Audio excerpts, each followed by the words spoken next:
Hi friends, it's Dawn, the Recovery Lady. I am Dawn, D-A-W-N, like the morning, the Recovery Lady, a behavioral health clinician bringing you quick, um, usually 10-minute tips on recovery, how we cope, and how we live in the solution. At the Recovery Lady, we know the problem, but we are going to be living and identifying the solution. I was thinking today, in all the 4 or 5, maybe 6 months almost, I've been making these videos. You'll hear me say quite a bit, we never want to take anybody's inventory. We don't want to take anybody's inventory. And I always have a little caveat. I'm going to do a video on that. So I'm going to explain to you real quick what that means. When you're in a recovery program, you hear 12 steps. There's many different kinds of some are non-step. There's a lot of different kinds of recovery programs. Part of the process, usually when you get to step 4, is you do a fearless moral inventory on yourself. Everything that has happened to you, what you've done wrong, and you write it down. We can take our own inventories. We have a right and should therapeutically and recovery-wise sit down and write, I did this to this person, I did that, this happened to me, I felt that. It's structured, there's classes you can take. I've done it multiple times. One of the most cathartic things you can do. It's so healing. It's so healing. So when we're in recovery, we are very conscious that we get to point out what we do wrong. We get to own it. We get to make amends for it. Own it meaning take responsibility for it. Unfortunately, that's called taking your inventory.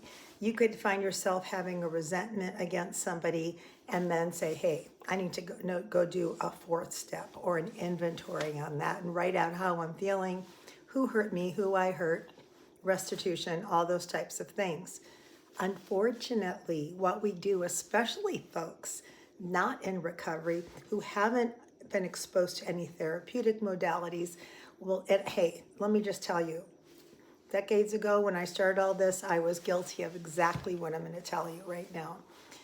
It becomes very easy for us, especially if we do have a lot of issues, maybe childhood issues, trauma, to be able to point out what other people are doing wrong.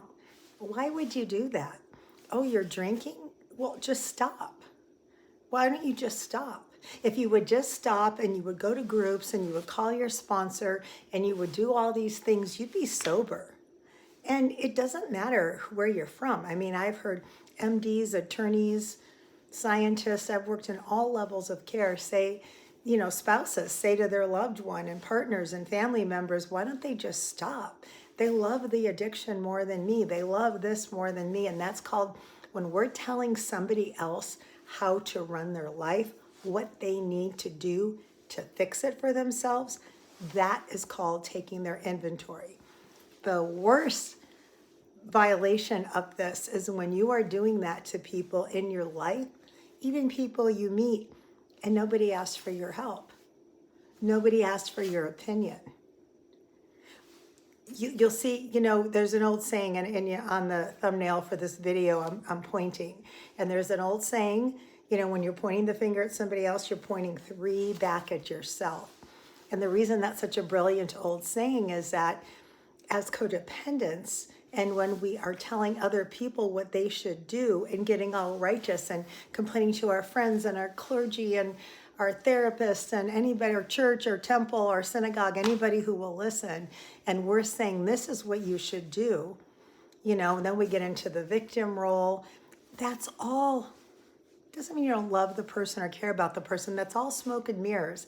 Because as long as I'm looking at your life, and as long as, say I'm in a relationship with you or you're one of my kids, but I'm still supporting you and in your life, and you're doing drugs and stealing and doing all this stuff, and I'm like, you need to do A, B, C, and D. That keeps me from looking at me. First of all, who asked you to be the CEO of them? Who asked you to be the chief executive officer of their lives and said, tell me what I'm doing wrong? And think back when you've done it. Whenever you've told somebody, if they would just do this, if they would just do that, whenever somebody, maybe the 78th time that you've said it to them and you say it again, And they're like, oh my goodness, thank you for pointing out that list. I had no idea. Never. Because as long as someone's taken your inventory or you're taking their inventory, you're taking somebody else's inventory or somebody's taking you, it's a deflection and it's a deterrent from looking at themselves.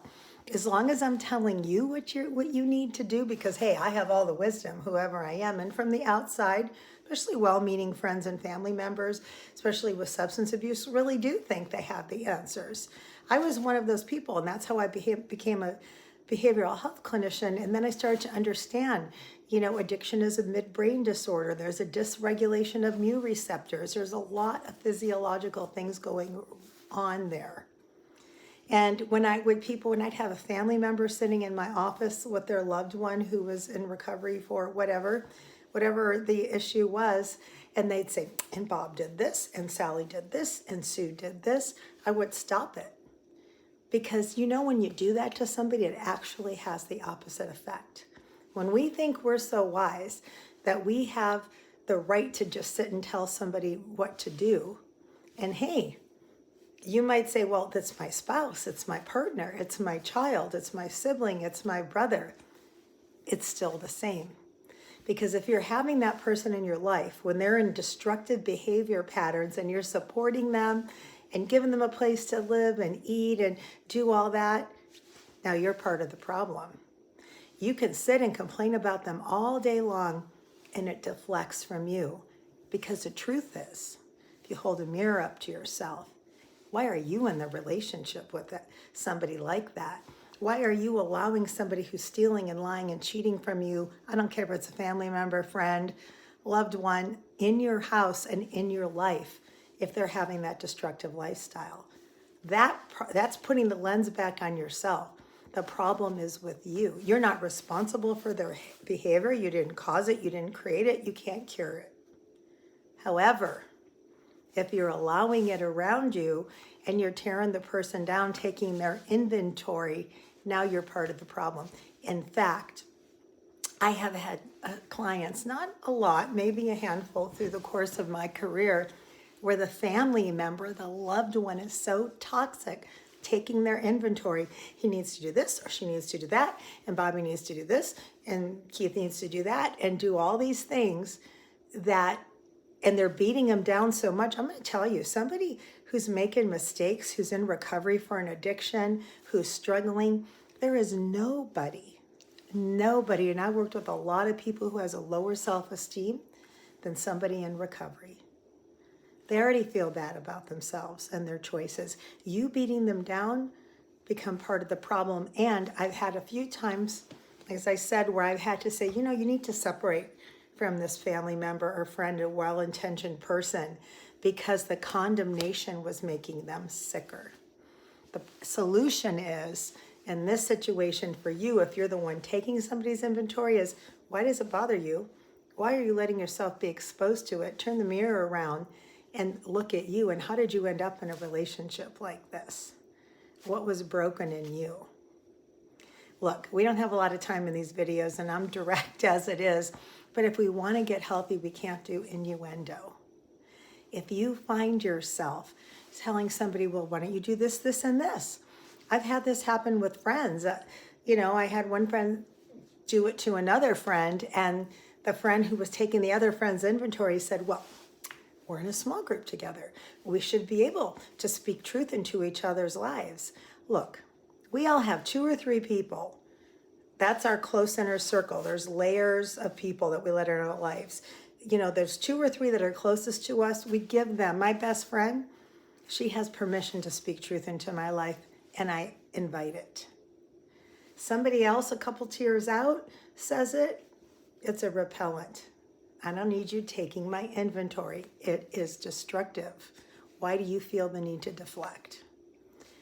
Okay, that was a lot, but I want you to maybe listen to this again and think about it. Keep yourself in check. When you find yourself telling somebody else what to do, taking their inventory, how to live their life, thinking you need to make them accountable, you need to set some boundaries for yourself, because as we've talked about before, you put your hand like this, all you can control is on what's this side of your palm. What other all we can control in this world is how we respond to situations. We cannot change or fix other people. When people choose to get married, and I love him so much, I'm gonna change him. I just know he needs to do this, this, and this. Do you think his parents, his siblings, his friends haven't tried that? That's you not wanting to look at you. I say that with love. I love you guys. I'm praying for you. Like I say, I've done all this stuff myself. There is a way out, and the peace that comes with stopping those behaviors is immeasurable. It's immeasurable, and it brings you joy. Get in a group, get in a support group, get in a recovery group. If you haven't liked or subscribed down below, please do. I sure appreciate it. Love and appreciate you guys. See you next time. Mwah.